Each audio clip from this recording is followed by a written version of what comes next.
आइए एक कहानी सुनते हैं। कहानी का शीर्षक है साधु की पुत्री। जमुना नदी के किनारे एक साधु रहते थे। वह न केवल विद्वान थे बल्कि उनके पास जादुई शक्तियाँ भी थी। एक दिन वे ध्यान में मग्न थे, तभी बाज की चोंच से एक चूहिया छूटकर उनके हाथों में आ गिरी। उसकी छोटी सी पूंछ, काली चमकीली आंखें थी।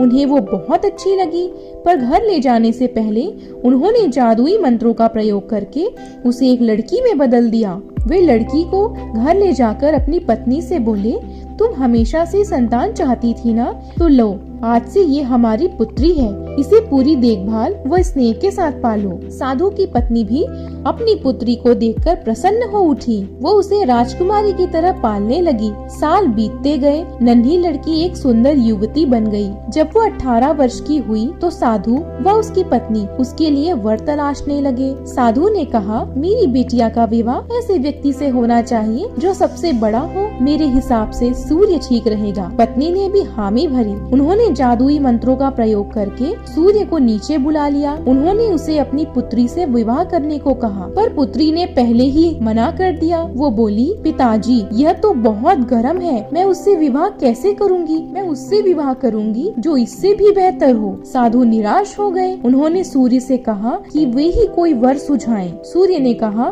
बादलों के देवता से बड़ा कौन होगा? उनमें तो मेरी किरणें को भी रोकने की शक्ति है। साधु ने बादलों को नीचे बुलाया। वो अपनी पुत्री से विवाह करने को कहा, पर इस बार पुत्री फिर मना कर दी। वो बोली, ये तो कितना बदसूरत है, मैं इससे विवाह नहीं कर सकती। साधु ने बादल देवता से कहा, वही कोई अच्छा वर सुझा दे। वे बोले, पवन देवता ठीक रहेंगे, वे तो मुझे भी अपने फूंक से उड़ा देते हैं। साधु ने पवन देवता को बुलाकर अपनी पुत्री से विवाह करने को कहा। पुत्री ने फिर इनकार कर दिया और बोली, मैं इससे शादी नहीं करूंगी, ये तो कहीं टिकते ही नहीं है, हमेशा यहाँ वहाँ भागते रहते हैं। साधु ने पवन देवता से पूछा, क्या मेरी पुत्री के लिए ऐसा वर हो सकता है जो आपसे भी बेहतर हो? पवन देव ने कहा, पर्वत देव मजबूत व ऊंचे हैं, वो मेरा भी रास्ता रोक देते हैं। साधु ने पर्वत देवता से कहा कि वो उनकी पुत्री से विवाह कर ले। पुत्री ने फिर मना कर दिया। वह बोली, ये तो बहुत लंबे हैं, सख्त व कठोर हैं, मैं इनसे विवाह नहीं कर सकती, इनसे भी कोई बेहतर चाहिए। पर्वत देवता ने